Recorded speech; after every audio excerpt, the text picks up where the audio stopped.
आज भैया आपको जिनके सेव्य ठाकुर श्रीनाथ जी हैं, स्वामी वल्लभाचार्य जी को कछु चरित्र सुनने के कार्य प्राप्त हुई, वो ये पुष्टि मार्गीय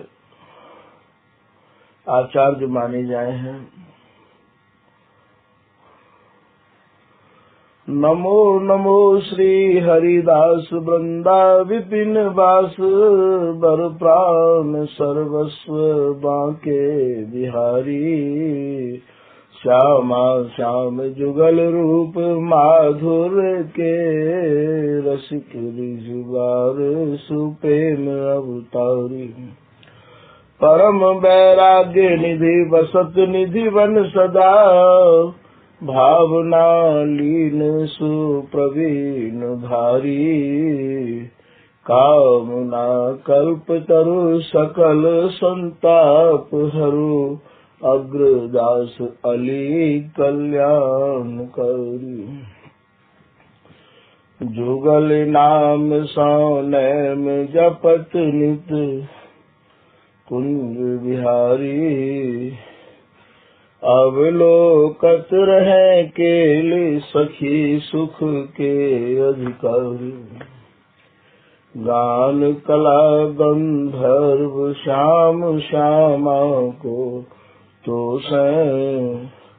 उत्तम भोग लगाए मोर मरकट तिमि पोषण। नृपति द्वार ठाड़े रहे, दर्शन आशा जासु की। आसु धीरे उद्योत करे, रसिक छाप हरिदास की। प्रथम लड़ाऊं श्री हरिदास आसुधीर जी को, दूजे श्री विपुल बिहारी दास गाँव में। नागरी सरस नर हरि बल्लभ माधुरी, रसिक पीताम्बर चरण रूप चित ध्यान में। ललित किशोरी गोरी मोहिनी ललित भोरी, बार बार भगवत रसिक पद लाऊं मैं। यही बर मांगत है सखी निज राधिका, भर भर उमंग सब दिन ही लड़ाऊं। स्वामी श्री हरिदास चरण बल मोको भारी। इनकी कृपा मनाए रटत रहो कुंज बिहारी। कुंज बिहारी गाय गाय कुंजन में डोलूं, सब दिन इन्हीं लड़ाए बैन कछु और न बोलूं। बसत रसिक जे विपिन में, तिन मधि तुम सरनामी। मांगत सहचरी राधिका, देहु जुगल रति स्वामी। जिन चरणन बल रहत जुगल, गर्वीले भारी। जिन चरणन की कृपा स्वामिनी बस है बिहारी। जिनकी कृपा मनाए लाल मद करें आहारी। जिनकी आज्ञा मान लाल मद प्यामे प्यारी। ऐसे श्री हरिदास पद मैं बार बार वंदन करूं। श्री ललिता यह बर देहु तुम, जुगल रीत सौहि भरूं। बंदो चरण बार बार राधा चरण जूके, बाबा विश्वेश्वर श्याम सुंदर कृपा भारी। बंदो चरण बाबा फक्कड़ सदा जो रहे, नाम भगवत दास करुआ व्रत धारी। बानी पढ़ाए वे में गान कला पाए वे में, सेवा सिखाए वे में, ममत कहो कारी। इन्हीं की कृपा मनाए हो विपिन बसो, राधिका करत दंडवत लो हमारी। लाडली किशोरी अलबेली मम प्राण धन, अपनी कृपा सो अपनाए मोहिली न है। सब विधि दीन अधीन मोहि जान प्यारी, निज कर्माथ धारि के सनाथ की मोह। प्यारी ने सनाथ कियो हाथ मम कर लियो, कई हम बिलसते जो तोई सुख दीनो है। हियो सुख सो भरो निरख चरणन पर्यो, रति सुख राधिका देखत नवी मोह। नमो नमो श्री वृंदावन चंद, नित्य अनंत अनादि एक रस पिय प्यारी, विहरत स्वच्छंद। सतचित आनंद रूपमय, खग मृग द्रुम बेली बर वृंद। श्री भगवत रसिक निरंतर सेवत, मधुप भय पीवत मकरंद। बल जय हाँ श्री रसिकाचार्य, नित्य विहार उद्धार कियो जिन, मथ निज हृदय सिंधु बर बार। भ्रम तम श्रम सब हरे हमारे, कर गई सकल सवारे कारज। श्री भगवत रसिक प्रशंसित कीले, श्यामा श्याम सहायक आए। श्री हृदय श्री हृदय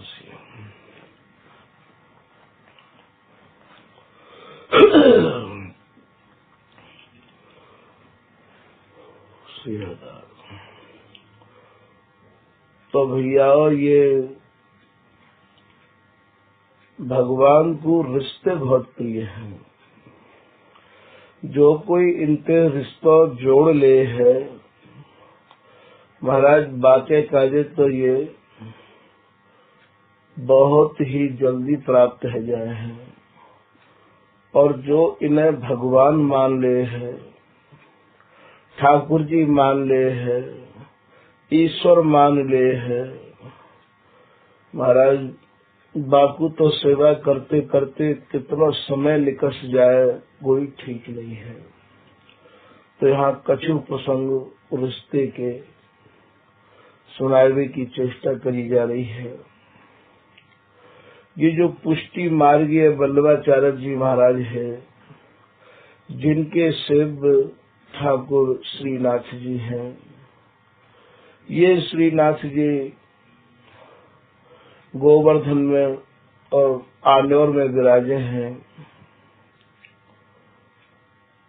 ये श्रीनाथ जी को वल्लभाचार्य जी और अपना पुत्र मानो करते हैं, अपना बालक मानो करते हैं। वायु भाव में डूबे रहते, मेरे ये लाला है, मेरे ये बालक हैं, मेरे ये पुत्र हैं, यही भाव में डूबे रहते। एक दिन श्रीनाथ जी बाहर बैठे गर्मी के समय में, और महाराज पंखा झल रहे हैं। पहले मंदिर में डोरीन के पंखा या बड़े बड़े वैसे पंखा जाते ताड़ के पंखा कहे हैं, ये पंखा चलो करते हैं। तो ये डोरी को जो पंखा हो बापू खींच रहे हैं, गर्मी को समय है। लाला को कहूँ गर्मी ना लग जाए, बाहर बैठे बैठे लाला की छवि भी निहार रहे हैं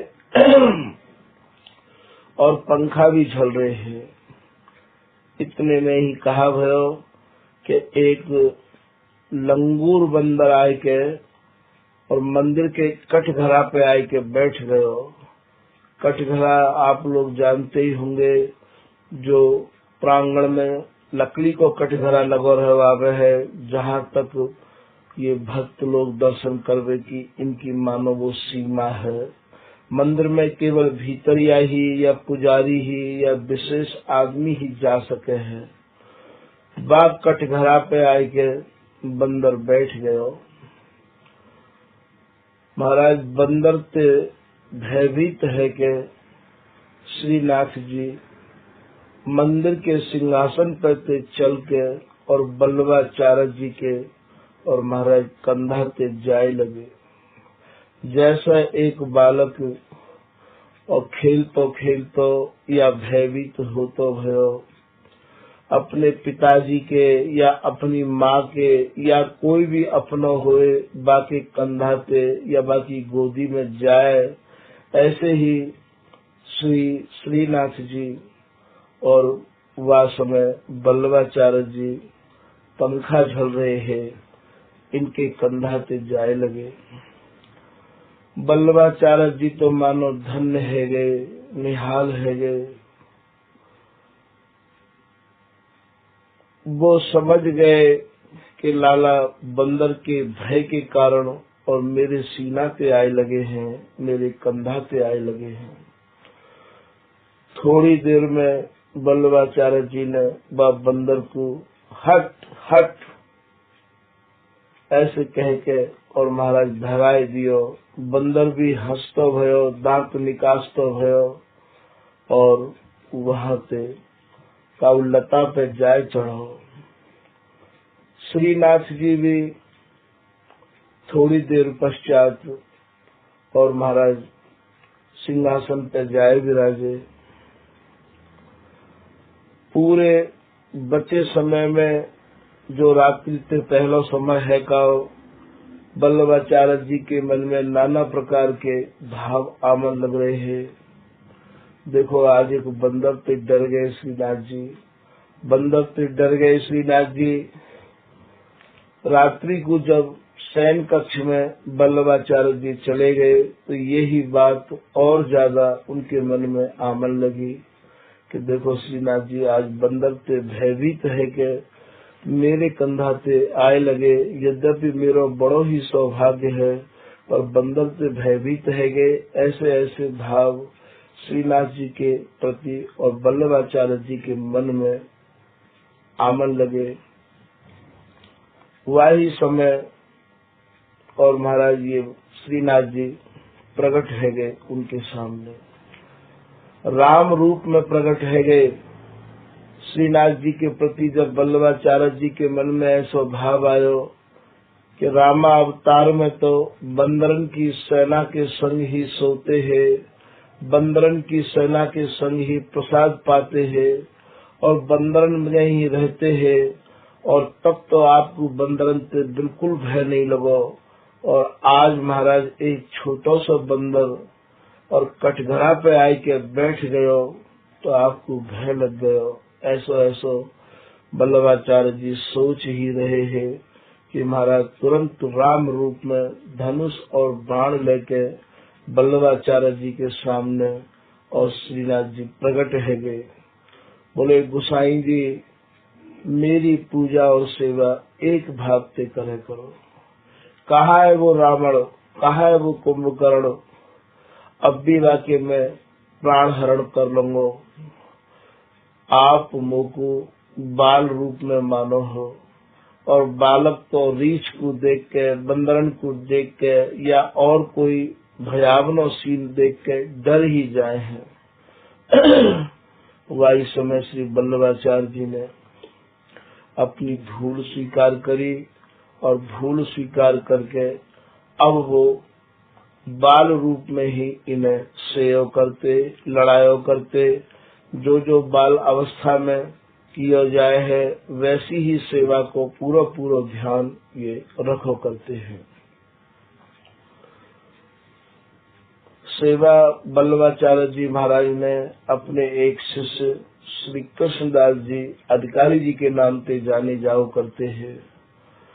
वो भी महाराज ठाकुर जी को या प्रकार से लाड लड़ाते कि ठाकुर जी की जो इच्छा होती वो सब और कृष्णदास जी समझ जाया करते और वैसी ही वैसी इच्छा को आप पूरी करने की पूरी चेष्टा किया करते हैं। बड़े लाड़ते, बड़े भावते श्री कृष्णदास अधिकारी जी महाराज अपने श्री श्रीनाथ जी की सेवा में लगे रहे करते हैं। हर साल बल्लभाचार्य जी भी श्रीनाथ जी की साल ग्रह मनाया करते जाते। आज बर्थडे बोले हैं। संतन को भंडारो, दीन दुखी असहायन की सेवा जैसी ज्यादा से ज्यादा बनी आती। अपने सेव श्री श्रीनाथ जी को बाल रूप में तो मानो ही करते बल्लभाचार्य जी और महाराज उनको आप बड़े ही लाड़ते, बड़े ही चावते। जब भी उनको पधरामनी को दिन आता तो महाराज उनकी सालगिरह बड़ी धूमधाम से मनाते हैं। मनाते मनाते 16-17 वर्ष है गई। काहू ने आए के और महाराज से पूछी बल्लभाचार्य जी ते कि भगवान आपके पुत्र कै साल के है गए। तो जितनी साल उन्हें मनाते मनाते है गई बल्लभाचार्य जी ने उतनी ही साल बताए दी कि अब मेरे बेटा 16 वर्ष के है गए हैं। तो काहू ने कही कि महाराज अब तो ये बड़े है गए हैं और विवाह के योग्य है गए हैं, शादी के योग्य है गए हैं। कोई बढ़िया सी बेटी देख के, अच्छे परिवार की बेटी देख के और महाराज अब इनको विवाह संस्कार कर दिया जाए। ऐसे जब काहू ने भाव भरी बात कही तो श्री बल्लभाचार्य जी भी उनसे बोले कि कोई बहुत अच्छे परिवार की बेटी होए, संस्कारी परिवार की बेटी होए तो आप देखियो लाला सयाने है गए हैं, ब्याह हम कर लेंगे। ऐसे कही बिनते। जैसे यहाँ लोक में बेटी बेटान के रिश्ते की बात चले है, ऐसे ही महाराज ये बात जो पूछ हुए आए हैं उनने ये बात और कहूँ चलाए दी। एक दंपति है, वो श्री जी को अपनी पुत्री मानो करते, अपनी बेटी मानो करते, राधा जी को अपनी बेटी मानो करते हैं और वाई बेटी के लाड़ चाव में ऐसे डूबे रहते कि बस अपनी बेटी की हर साल सालगिरह वो भी मनाया करते हैं। श्री जी के प्रति ऐसा भाव। महाराज एक दिन उनकी भी पंडितानी और उनसे कह रही है कि बेटी कोई घर में रखने की वस्तु तो है नहीं, कोई योग्य वर होए, कोई बढ़िया सो कोई छोरा होए तो बेटी के काजे तलाशो, बेटी सयानी है गई है। कानों कान ये बात पहुंच गई और कानों कान बात पहुंच के काऊ ने उनको सलाह दी। महाराज बल्लभाचार्य जी के पुत्र हैं श्री श्रीनाथ जी, सब तरह से संपन्न है, सब तरह से योग्य हैं। कहूँ कैसी कोई भी कसर नहीं है। यदि है सके तो आप गुसाई जी से परामर्श कर लो, बात कर लो। महाराज वहाँ यदि बेटी को और ब्याह दिया जाए तो याते बढ़िया संयोग नहीं मिल सके है। काहू ने जब ये बात चलाई तो महाराज वो जो दंपति है वो श्री बल्लभाचार्य जी के निकट आए और आए के अपनी बेटी के रिश्ते की उनने बात चलाई। बल्लभाचार्य जी ने भी जैसे यहाँ लोक रीत में स्वीकार कर रहे हैं, बल्लभाचार्य जी ने भी रिश्तों स्वीकार कर लियो और रिश्तों स्वीकार करके महाराज समयानुसार धूमधाम से बारात लेके श्री श्रीनाथ जी को और महाराज ब्याह के लेके आए। जैसे ही श्रीनाथ जी को ब्याह के लेके आए तो मंदिर में श्री वल्लभाचार्य जी ने प्रवेश करना बंद कर दिया। मन में बस यही भाव रहो कि बहू बेटी को घर है गयो है। अब जब भी मंदिर में जाते तो खास के जाते और महाराज बड़ी सावधानी पूर्वक जाते कि अब घर जो है वो बहू को है गयो है। यद्यपि श्री वल्लभाचार्य जी के 7 पुत्र और हैं और वो भी शादीशुदा है। सब घर परिवार बहुत बड़ा हो, काऊ भी प्रकार के घर परिवार में कोई भी कैसी हो कसर नहीं है। एक दिन श्री वल्लभाचार्य जी महाराज को कोई बहुत ही जरूरी, कोई बहुत ही आवश्यक कार्य आ गयो हो और बिगर कोई सूचना के सवेरे वल्लभाचार्य जी कृष्णदास अधिकारी जी से मिलने के कार्य चले गए। मंदिर में दास में कृष्णदास अधिकारी जी हते। रात्रि को जो शयन कराए जाए हैं ठाकुर जी, तो महाराज उनके जो वस्त्र है वो नीचे के वस्त्रों पे शयन कराए जाए हैं। जैसे ही वल्लभाचार्य जी गए तो वह समय मंगला आरती में श्री जी ने, लाल जी ने केवल साधारण नीचे के वस्त्र ही पहन रखे हैं।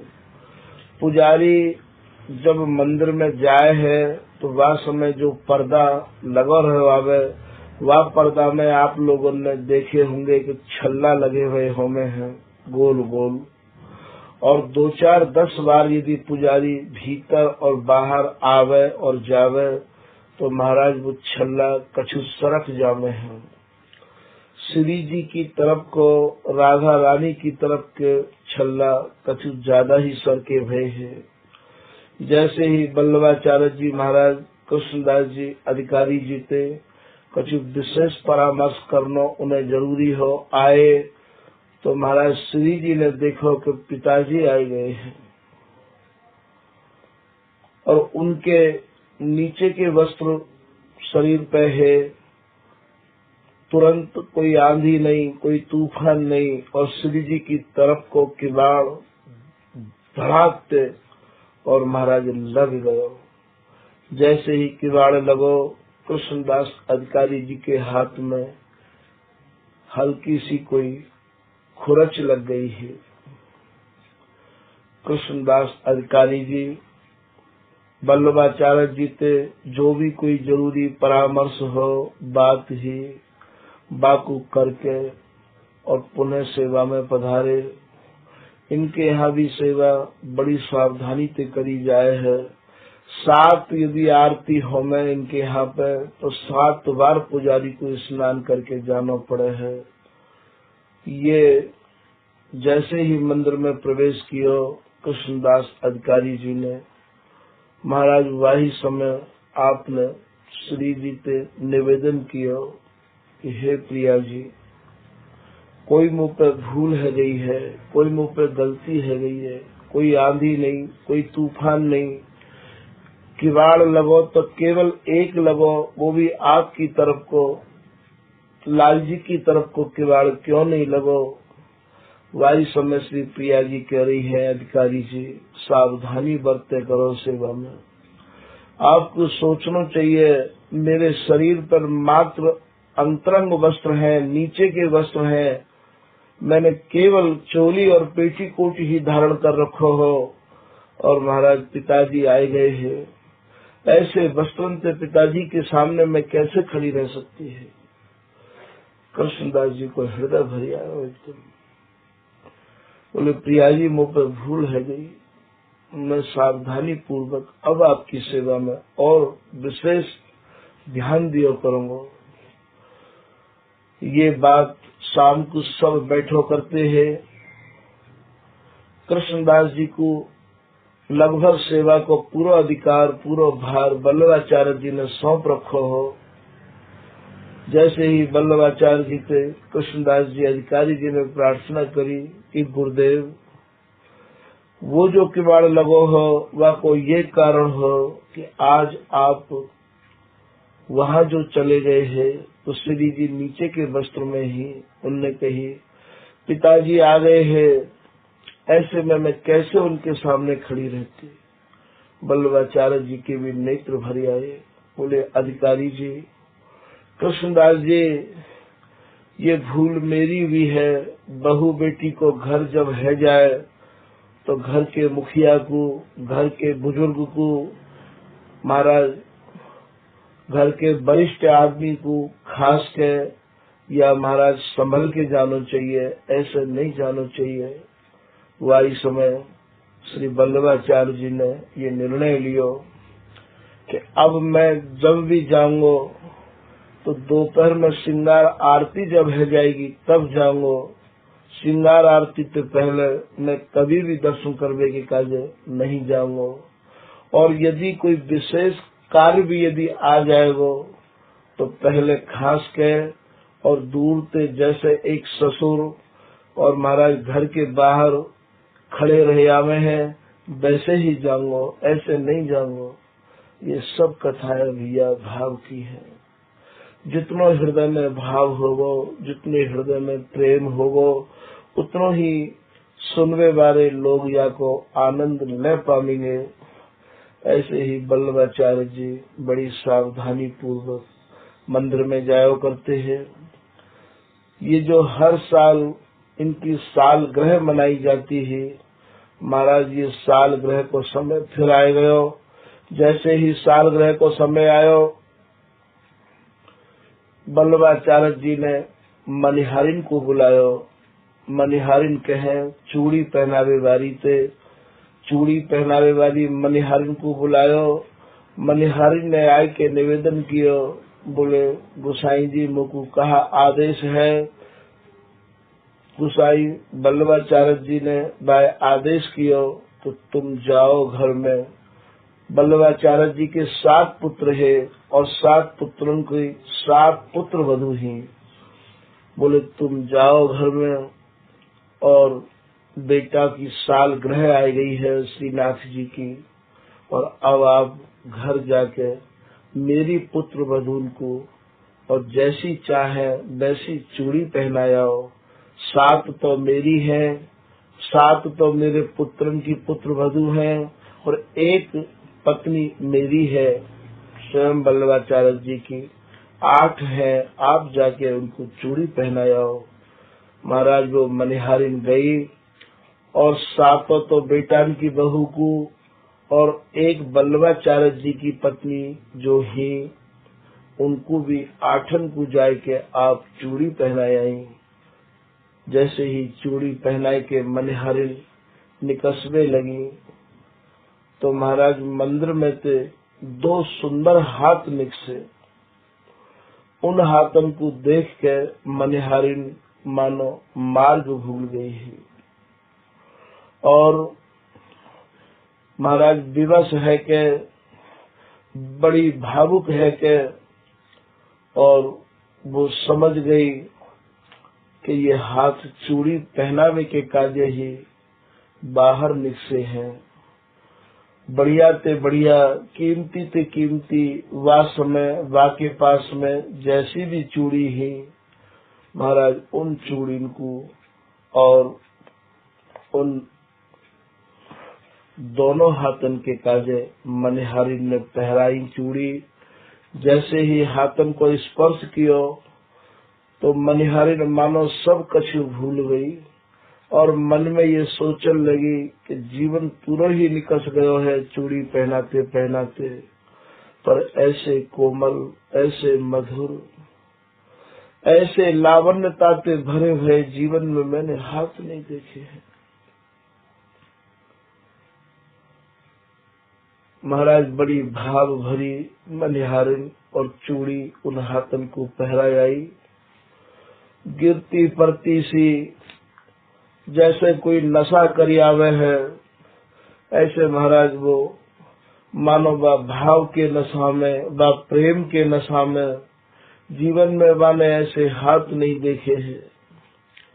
और वो गिरती पड़ती सी गोसाई श्री बल्लभाचार्य जी के चरणन में आके गिरी। कछु बोल नहीं निकस रहे हैं बाकी वल्लभाचार्य जी ने कृष्णदास अधिकारी जी को आदेश दियो, अधिकारी जी या मनिहारिन को 8 के पैसा दे दो। रुदे भई कंठ से हाथों को जोड़ती भई वो मनिहारिन बोली, गोसाई जी मैं 9 को चूड़ी पहरा के आई हूँ। गोसाई जी बोले कि तू तो झूठ भी बोलने लग गई है। अरे 9 भाई कहाँ थे, 7 तो मेरे बेटान की बहू है और 1 मेरी अपनी है, मिलकर तो ये 7 और 1 8 भाई, 9 कहाँ से आई गई। रुदय वह कंठ थे और वह मनिहारी ने फिर कही, गोसाई जी मैं 9 को पहरा के आई हूँ। गोसाई जी बोले कि तू झूठ बोले तो ठीक है, तो को हम अब 8 के भी पैसा नहीं देंगे।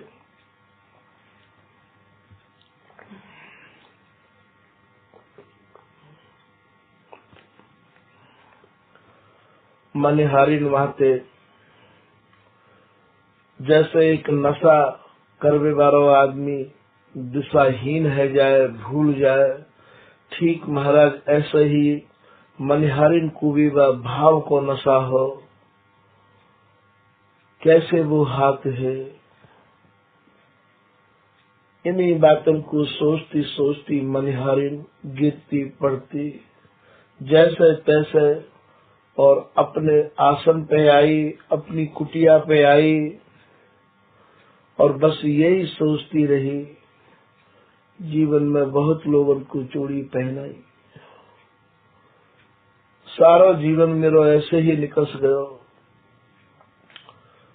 पर ऐसे हाथ अभी तक नहीं स्पर्श करने को मिले।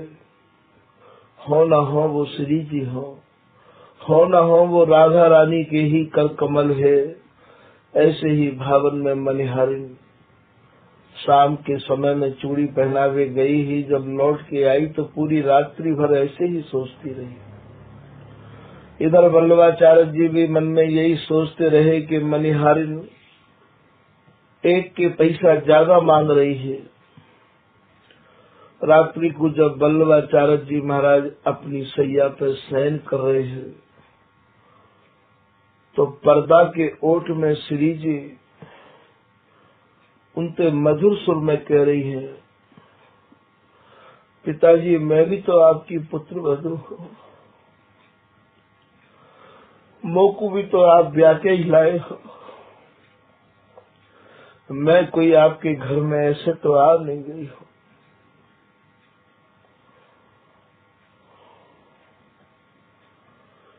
वल्लभाचार्य जी की नींद टूटी, होश आया उन्हें। पूरी रात जो शेष रह गई है भाव में भीजे रहे वल्लभाचार्य जी। अश्रुपात इतने भये तो तकिया भी मानो अश्रु से भीज गयो।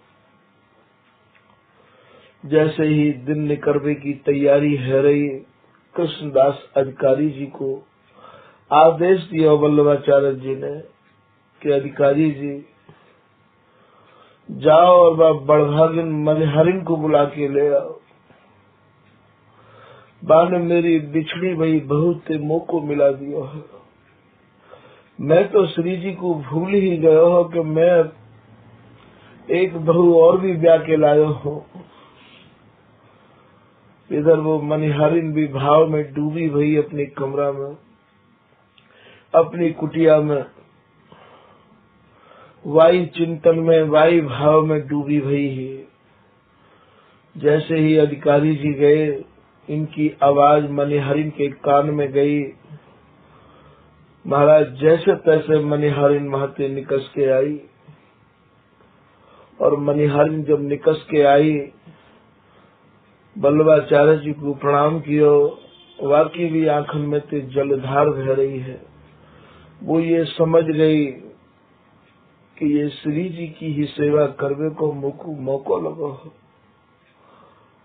मेरो भाग्य जगो है। यहाँ श्री वल्लभाचार्य जी बाकू आदेश कर रहे हैं, बोले मनिहारिन तू बड़ी ही बड़भागिन है,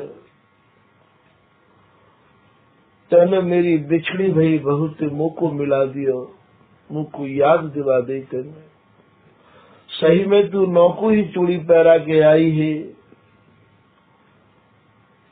महाराज वल्लभाचार्य जी ने बाकू आदेश कियो कि जिन हाथन थे और जिन हाथन में तुम चूड़ी पहनाए आई हो, अब इन हाथन को स्पर्श करके अब इन हाथन से अब तुम और काऊ को चूड़ी नहीं पहनाओगे। तुम्हारा जितना भी खर्चा है, जो भी तुम्हारी सेवा की सामग्री है, सब आपको मंदिर से प्राप्त होगी। कृष्णदास जी को आदेश कर दियो, कृष्णदास जी आप यहाँ की सब व्यवस्था पर पूरा ध्यान दोगे। ये कथा यहाँ हमारे सुनाई गई है कि भगवान को रिश्ते बहुत प्रिय हैं। बगैर रिश्ते के सारो जीवन हमें आरती करते पूजा करते निकस जाए, पर हमारी आंखों से हमें कछु दिख नहीं पाए है। मीरा जी के जीवन चरित्र में भी आवे है, मेरे तो गिरधर गोपाल दूसरो न कोई, जाके सिर मोर मुकुट मेरो पति सोई। उन्होंने गिरधर को अपना पति मान लियो हो, तो यदि कोई रिश्ता लेके और इनकी आराधना करे, इनकी सेवा करे, तो महाराज बाकू ये जितनी जल्दी हस्तामल होमे है, उतनी जल्दी हस्तामल और उनको नहीं होमे है। ये जो गीधराज जटायु है, ये भी भगवान श्री राम से अपनो रिश्तो राखो करते हैं। भगवान श्री राम के गीधराज जटायु चाचा लगो करते हैं। कैसे लगो करते हैं चाचा? महाराज पूज्य भक्तमाली जी सुनायो करते हैं, एक बार चक्रवर्ती सम्राट राजा दशरथ के राज में जल नहीं गिरो हो, पानी नहीं गिरो हो, तो सारी प्रजा सिमट कर एकत्रित है के राजा के पास आई और राजा दशरथ जी से निवेदन किया कि महाराज यदि जल नहीं गिरेगो तो प्रजा त्राही त्राही करके समाप्त है जाएगी। बिगर जल के तो पशु पक्षी जीव जंतु पेड़ पौधा अन्न कछु भी नहीं है सके है। हम सब प्रजावासी को ये निवेदन है कि आप हमारे राजा हो, जल के कार्य कछु उपाय किया जाए, कछु युक्ति करी जाए। वही समय राजा दशरथ जी ने इन सब अयोध्या वासी को ये विश्वास दिवायो कि आप चिंता मत करो, मैं याके काजे कोई न कोई उपाय, कोई न कोई प्रयास करूंगा। ये प्रजा वहां निवेदन करके वापिस अपने अपने गंतव्य की तरफ आ गई। राजा दशरथ जी की देवराज इंद्र से मित्रता ही पहले समय में बड़े ही दीर्घ समय तक राजा और लोग रहो करते हैं, बहुत लंबी आयु होती है। राजा दशरथ जी आज इंद्र की सभा में आए गए हैं। जैसे ही देवराज इंद्र को पता लगो कि हमारे परम मित्र चक्रवर्ती सम्राट दशरथ अयोध्या नरेश पधारे हैं, महाराज वो उठ के खड़े हुए, इनका स्वागत किया, इनकी अगवानी करी और महाराज इन्हें अपने पास बैठने को आसन दियो। कछु आपस की बात करने के पश्चात देवराज इंद्र ने इनसे कुशलता पूछी और आप और आपकी प्रजा कुशल तो है, आपके राज्य में सब प्रकार से मंगल तो है। महाराज दशरथ जी अपने मित्र देवराज इंद्र से कह रहे हैं कि सब मंगल है, एक ही परेशानी है। बोले वो कहा? बोले मेरे राज्य में पानी नहीं गिरो है, आपके मेघ मलार सब जगह बरसे, पर न जाने क्यों अयोध्या पे नहीं बरसे। प्रजा बिगर जल के अत्यंत दुखित है।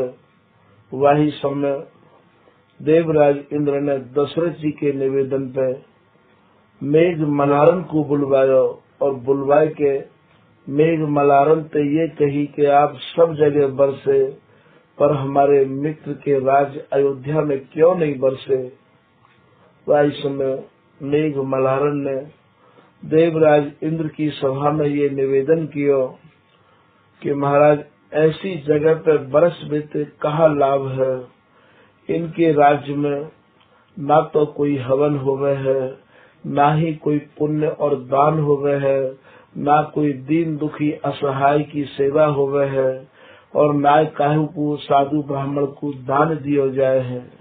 हम तो ऐसी जगह पे बरसना चाहे हैं जहाँ महाराज यज्ञ होते हो, हवन होते हो, दान होते हो, साधु ब्राह्मण को सम्मान होता हो, गौ सेवा होती हो। महाराज हम ऐसी जगह पे बरसना चाहे हैं। ये तो महाराज अपने और सुख में या प्रकार से खोए हुए हैं ये और इनकी प्रजा कि महाराज ये धर्मार्थ संबंधित कोई भी बात तो ध्यान ही नहीं गए हैं। जब मेघ मलारन ने ऐसे कही तो देवराज इंद्र ने दशरथ जी से कही का आपके राज्य में या प्रकार की भी कोई बात है। वह समय देवराज इंद्र की बात को सुन के और राजा दशरथ जी बोले कि यदि या प्रकार की कोई भूल मैंने और मेरी प्रजा ने करी है तो मैं वाकई क्षमा चाहू हूँ। देवराज इंद्र से जब ऐसे कही तो देवराज इंद्र ने मेघ मलारन को आदेश दिया कि हमारे मित्र ने अब क्षमा मांग ली है, अब आप कृपा करके अयोध्या पे बरसो। महाराज यहाँ जल खूब बरसो। वहाँ देवराज की सभा में और महाराज जब मित्र आपस में मिले हैं तो और भी अपने हंसने की और ठिठोली करवे की कछु बात छेड़ गए हैं। ये सब बात हैबे के पश्चात देवराज इंद्र की सभा में 9 ग्रह भी विराजमान ही। बृहस्पति, कुबेर, वरुण सभी ग्रह वहाँ पे ही, सभी देवता विराजमान है। वह समय शनि ग्रह भी वहाँ विराजमान ही। शनि के कार्य देवराज इंद्र ने ये आदेश कर रखो हो कि आप सभा में जब जब विराजे आए के तो कृपया अपनी मुंडी, अपनी गर्दन नीचे करके रखें, क्योंकि महाराज आपकी दृष्टि, आपके दर्शन लोग बड़े ही और महाराज अमंगलकारी समझे हैं। तो शनि को ऐसा जब आदेश देवराज इंद्र ने कर रखो हो तो वो अपनी मुंडी को नीचे झुकाए प्राय ज्यादा रहे करते हैं। यहाँ देवराज के मित्र दशरथ जी को सबके दर्शन है रहे हैं, महाराज शनि महाराज के दर्शन नहीं है रहे हैं, क्योंकि इनको गर्दन झुका के रहने के कार्य देवराज इंद्र ने आदेश कर रखो हो। जब इनके दर्शन नहीं है रहे हैं तो ये दशरथ जी देवराज इंद्र से कह रहे हैं कि महाराज सबके दर्शन है रहे हैं, पर ये जो सामने बैठे हैं इनके दर्शन नहीं है रहे हैं। देवराज इंद्र राजा दशरथ जी से बोले कि महाराज इनके दर्शन करने की इच्छा प्रकट मत करो, न करे भगवान इनके दर्शन काऊ को हो, क्योंकि इनके दर्शन और इनकी दृष्टि लोग शुभ नहीं माने हैं। ये महाराज शनि महाराज हैं। देवराज इंद्र के समझावे पे भी दशरथ जी की समझ में नहीं आई और उनने शनि महाराज के दर्शन करवे की जिद ठान लई, हट ठान लई। 5 हट होंगे, राज हट, त्रिया हट, बाल हट, जोगी हट और मित्र हट। तो महाराज ये मित्र तो है ही है दशरथ जी देवराज इंद्र के। इनने ये जिद ठान ली कि मैं तो इनके दर्शन करना चाहूँ हूँ। आप इन्हें मुंडी ऊपर करवे को आदेश करो सभा में। महाराज मित्र की हट को समझ के देवराज इंद्र ने और शनि महाराज से आदेश किया कि हमारे मित्र आपके दर्शन करना चाहे हैं, कृपया अपने नेत्रन को आप और महाराज ऊपर उठाने और इनके ऊपर आप कृपा करें। जैसे ही शनि की इनके ऊपर दृष्टि पड़ी दशरथ जी के ऊपर, तो वह शनि की दृष्टि के तेज थे और ये राजा दशरथ जी मानो मार्ग भूल गए हैं। ऐसे वह समय को अपने को नहीं संभाल पाए और महाराज इंद्र की सभा के नीचे गिरने लगे, एकदम धरातल पर। जैसे ही नीचे गिरने लगे तो बस यही कह रहे, अरे भाई कोई बचाओ बचाओ बचाओ। तो वहाँ ये जटायु और संपाति ये दोनों ही भाई हैं और महाराज पक्षी में ये विशाल काय है और गीधराज इन्हें कहो जाए है। ये दोनों की दोनों महाराज ये आकाश में उड़ रहे हैं कि कौन कितनी उड़ान ऊपर भर सके है। जब इनने देखो कि कोई और महाराज बचावे के काजे और आवाज लगा रहे हैं, तो ये गीधराज जटायु ने अपने विशाल पंखन को इनके नीचे लगा दियो और धीरे धीरे पंखन पर साधते भये और ये चक्रवर्ती सम्राट राजा दशरथ जी को उतार के नीचे ले आए और इनके प्राणों को इनने बचाए लियो।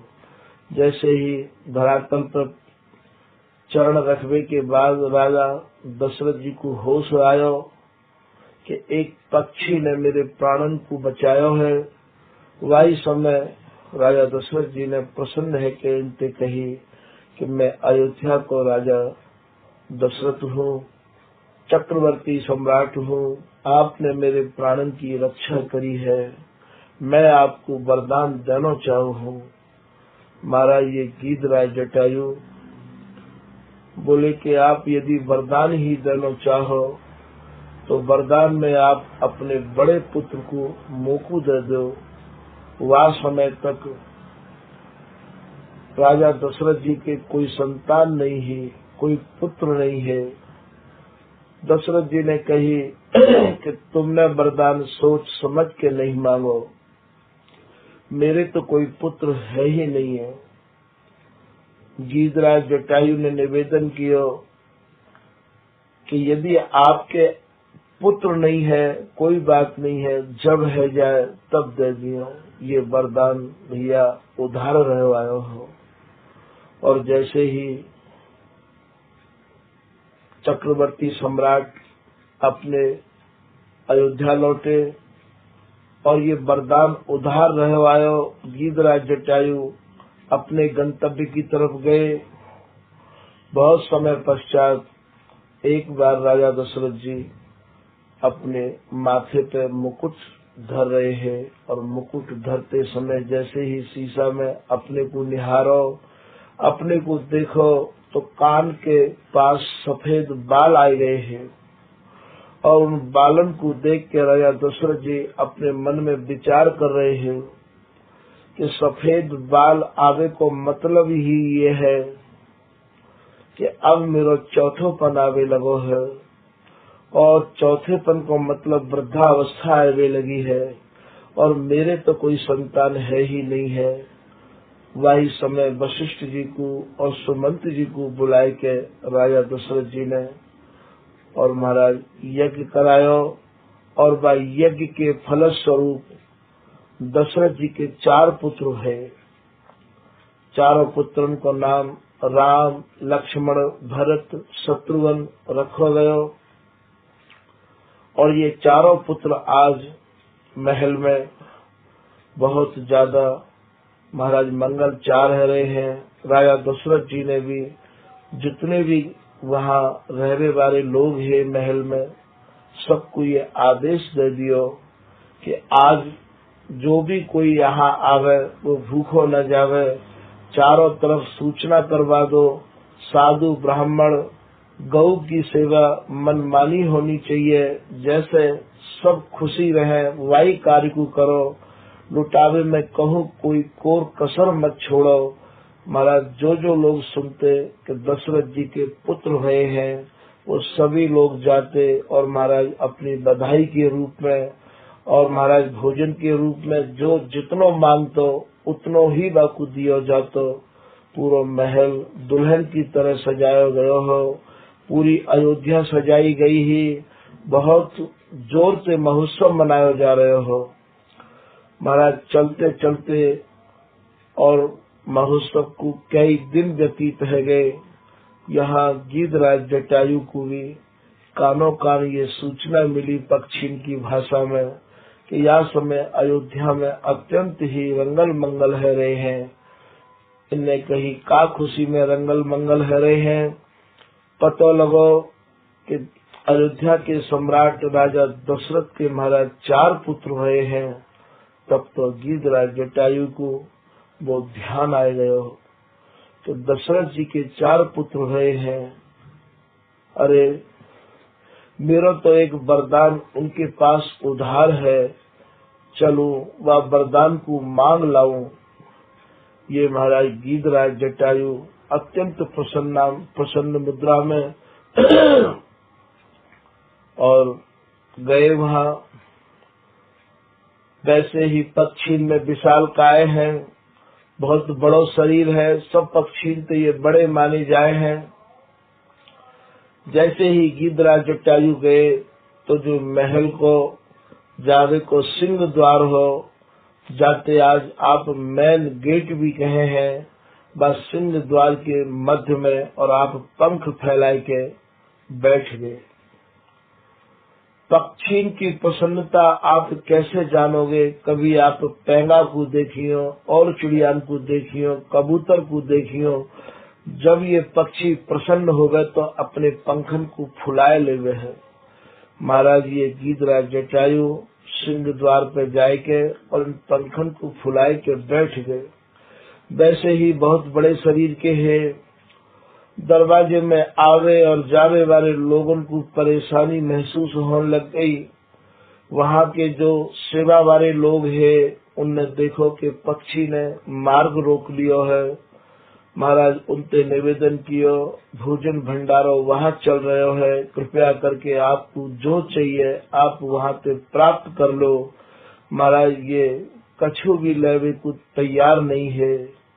बहुत निवेदन करी, आपको कहा चाहिए आदेश करो, जो चाहिए आपकी इच्छा पूरी करी जाएगी। ऐसी खुशी के माहौल में काहू को निराश नहीं भेजो जा रहे हो, आप आदेश तो करो। महाराज ये गीधराज जटायु कछु न बोले। काहू ने जाए के ये भी कही कि आप कोई आदेश तो करो, तो बोले कि आदेश यही है कि आपके राजा से मिलना चाहे हम। बोले राजा तो या समय रनिवास में है। काहू ने कही, बोले जहाँ भी हो हम राजा से मिलना चाहते हैं, वो हमारे मित्र हैं। इतनी बात सुन के वहाँ काहू को अपमानित करने की आज्ञा तो है नहीं है। काहू ने हाथ जोड़ के महाराज रनिवास में जाए के जहाँ चक्रवर्ती सम्राट दशरथ जी विराजे हुए है वहाँ जाए के निवेदन किया कि महाराज एक विशाल काय पक्षी आए हैं और उनने सिंह दरवाजे पर पंख फैलाए के मार्ग अवरुद्ध कर रखो है, मार्ग को रोक रखो है। चक्रवर्ती सम्राट राजा दशरथ उन्हें आदेश कर रहे हैं कि उन्हें भोजन चाहिए तो भोजन दे दो, जो चाहिए सो दे दो। बोले महाराज हमने सब प्रकार से निवेदन करके देख लियो है, पर वो कोई भी चीज स्वीकार नहीं कर रहे हैं, वो आपसे मिलना चाहते हैं। इतनी बात जब दशरथ जी ने सुनी तो एक बार तो दशरथ जी थोड़े से हिले, बोले हमसे मिलना चाहते हैं, ऐसे कौन है? जब समझने लगे कि ये कोई खटका है सके है, पर वहाँ काहू को फटकारवे को भी आदेश नहीं हो, क्योंकि राम जन्म भयो है। दशरथ जी ने आदेश किया उन्हें सम्मान पूर्वक महल में लाया जाए। ये गीधराज जटायु आज प्रथम बार महल में जा रहे हैं और वह समय पे आज इतने लंबे समय के बाद अपने मित्र से मिल रहे हैं, जो कि इनके मित्र हैं राजा दशरथ।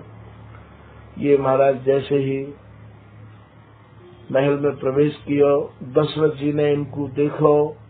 दशरथ जी देखते ही समझ गए, अरे ये तो वही है जिनने हमारे प्राणन को बचाया हो, और या को तो एक वरदान भी उधार रह गयो हो, और वरदान में भी यानी बेटा मांगो हो, और वो भी बड़ो बेटा।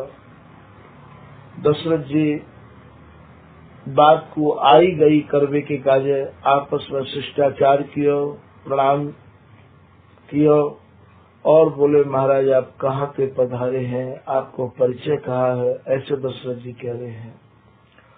गीधराज जटायु बोले भगवान कछु याद कर लो, समझ लो प्रभु। बोले आप बताओ, मुझको तो कछु याद नहीं है। बोले आपसे काबू समय मेरी मुलाकात भई ही, आप देवराज इंद्र की सभा से जब गिर रहे हैं तब आपने प्राणन की और महाराज भीख मांगी ही कि कोई मुझको बचाओ बचाओ। तो वह समय हम दोनों भाई और आकाश में उड़ रहे हैं। मेरा नाम जटायु है और मेरे भाई को नाम संपाति है। तो वह समय ये पंखन को सहारा लगा के और आपको धरातल पे उतार लिए गए हो।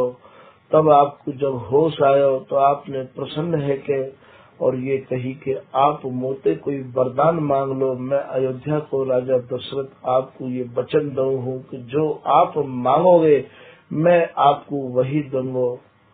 महाराज मैंने आपसे पुत्र की जांचना करी, आपने कही कि आपने वरदान सोच समझ के नहीं मांगो पक्षीराज, मेरे कोई संतान नहीं है।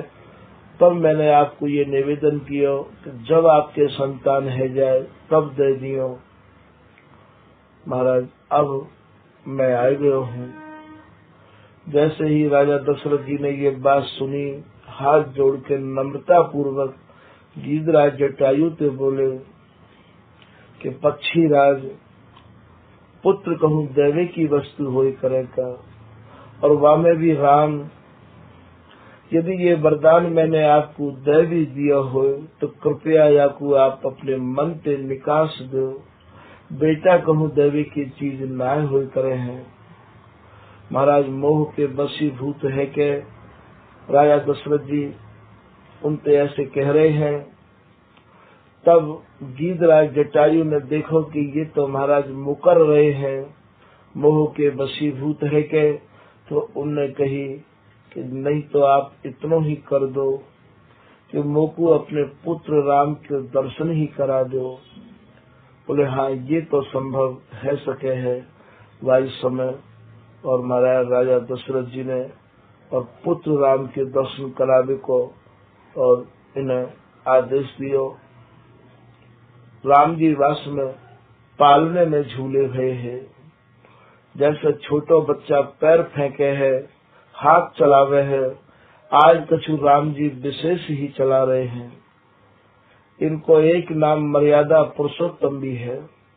सब प्रकार से इनने मर्यादा को पालन किया है, या हमारे इनको मर्यादा पुरुषोत्तम भी कहे हैं। गीधराज जटायु आज अपने आराध्य को, आज अपने इष्ट को, आज अपने सेव्य को नेत्र भर के देख रहे हैं।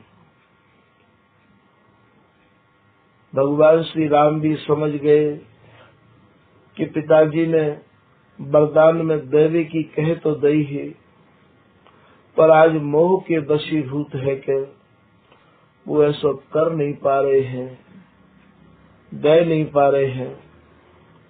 वही समय जब ये नेत्र भर के भगवान श्री राम को निहार रहे हैं, पैर फेंकते हुए राम जी जैसे छोटे बच्चा पालने में पैर फेंके हैं, एक चरण गीधराज जटायु के मस्तिष्क पे लगा दियो और कही, चाचा जी आप चलो, मैं आ रहा हूँ। जैसे ही इनते चाचा जी कही, गीधराज जटायु के नेत्र भरी आए, बोले धन्य है राम। तभी तो ये गीधराज जटायु और यही रिश्ते को अपने हृदय में धारण करके, और महाराज ये महाराष्ट्र में पंचवटी नाम को स्थान है, यहीं पे और महाराज का वृक्ष के ऊपर बैठे हुए हैं कि राम मेरे भतीजे लगे हैं, मैं राम को चाचा हूँ। पिताजी के जो मित्र होमे हैं वो महाराज उनके पुत्रन के, उनके बच्चन के चाचा ही माने जाए हैं। तो राम जी ने आदेश करो कि चाचा जी आप चलो, मैं आ रहा हूँ। तब ते ये गीधराज जटायु पंचवटी पर ही विराजे रहे। 14 वर्ष के वनवास में 12 वर्ष भगवान श्री राम चित्रकूट में विराजे, और 12 वर्ष के बाद और महाराज जब ये वहां से निश्चरहीन करु मही ये प्रतिज्ञा करके और जब ये चले हैं और पंचवटी पे जब आए हैं, तो महाराज यहाँ इतनी दुर्गंध ही हड्डिन के पहाड़ लगे हुए हैं। भगवान श्री राम ने लक्ष्मण जी से कही, लक्ष्मण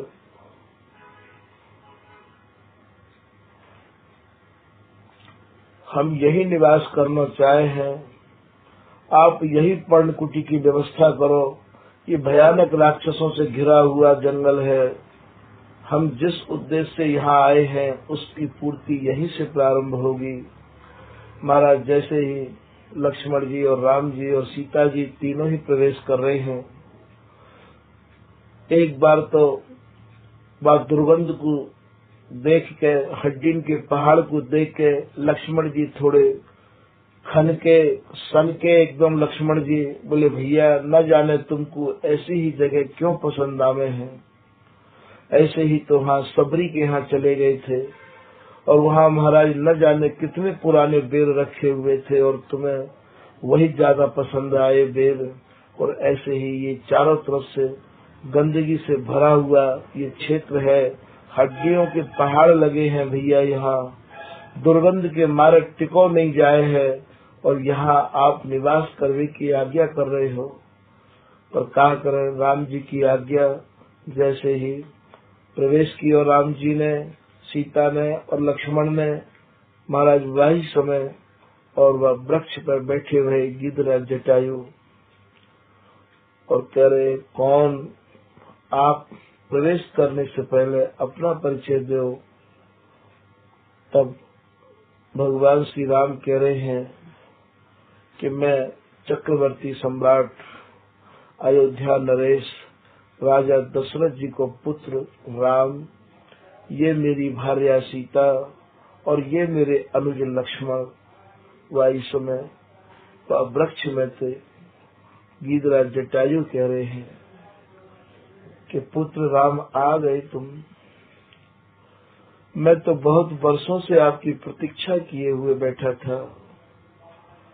पुत्र पहले मुझे प्रणाम करो, मैं तुम्हारा चाचा लगता हूँ। ऐसे जब कही तब ये लक्ष्मण जी थोड़े से ज्यादा ही आवेश में आ गए और लक्ष्मण जी ने कही, चाचा चाचा, हम रघुवंशियों के चाचा, अरे जो कोई आवे वो गुरु बनो चलो आवे है, जो कोई आवे वो चाचा बनो चलो आवे। महाराज सीता स्वयंवर में धनुष गला और सड़ा, हाथ लगाने से ही टूट गया, तो वो गुरु बने चले आए परशुराम जी। और महाराज बहुत ही बड़ी समस्या उनने खड़ी कर दी ही कि मेरे गुरु को धनुष क्यों तोड़ दियो। और महाराज यहाँ आए तो यहाँ ये चाचा बोले, हम नहीं कहेंगे चाचा, कैसे लगते हो आप हमारे चाचा।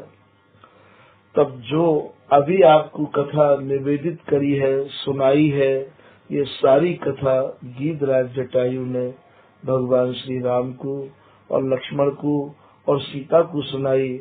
और महाराज यह कथा को सुन के और महाराज भगवान श्री राम ने उन्हें चाचा जी संबोधित किया है, लक्ष्मण जी ने उन्हें चाचा जी संबोधित किया है, सीता ने भी उन्हें चाचा जी संबोधित किया है, और तीनों ने चाचा जी कह के गिरिराज जटायु को प्रणाम किया है। और महाराज जैसे एक ससुर के भाई चाचा लगते हैं, ठीक महाराज गिरिराज जटायु भी मानो इनके चाचा ससुर लग रहे हैं सीता जी के। और महाराज ये पूर्ण रूप में और अपनी पुत्र वधू की रक्षा में रहो करते हैं, या रिश्ते को लेके जा समय माया के मृग के पीछे, और ये राम चले गए हैं। और फिर महाराज लक्ष्मण को भी भेज दिया सीता ने। जब रावण सीता को हरण करके ले जा रहे हो तो वह समय महाराज इनने रावण से जो युद्ध किया है, बड़ो ही सराहनीय युद्ध किया है।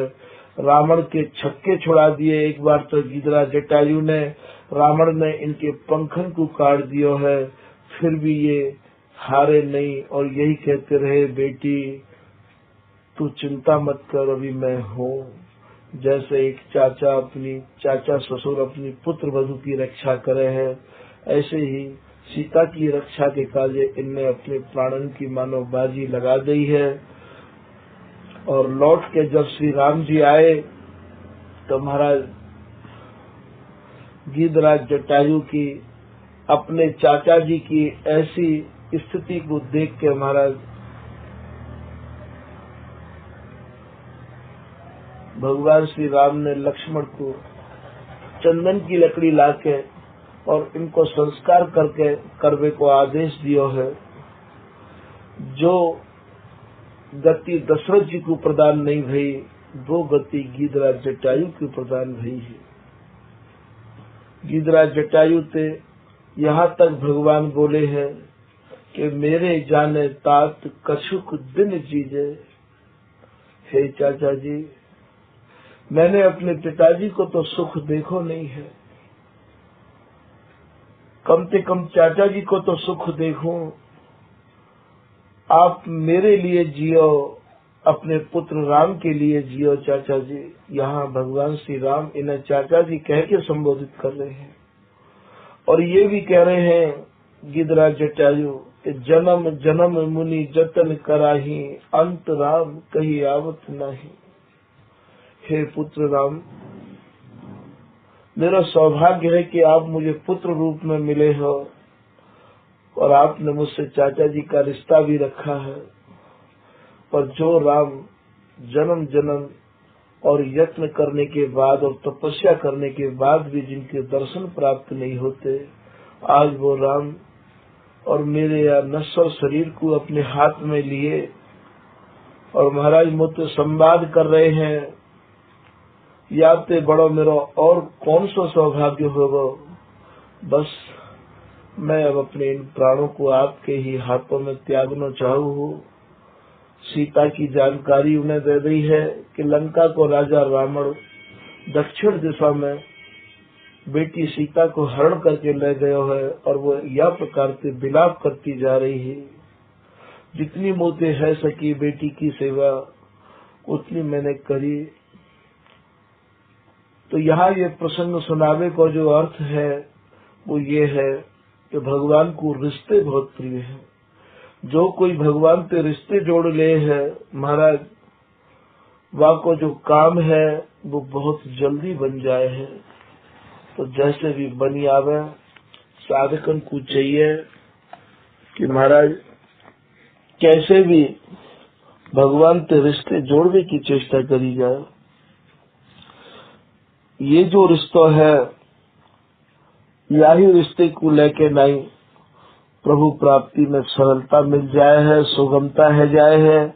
और वैसे तो महाराज आप मेरा भगवान यदि मानोगे तो एक आरे में बैठा दे हैं और आरे में बैठा के और बस एक आरती घुमा दई, पूजा कर दई।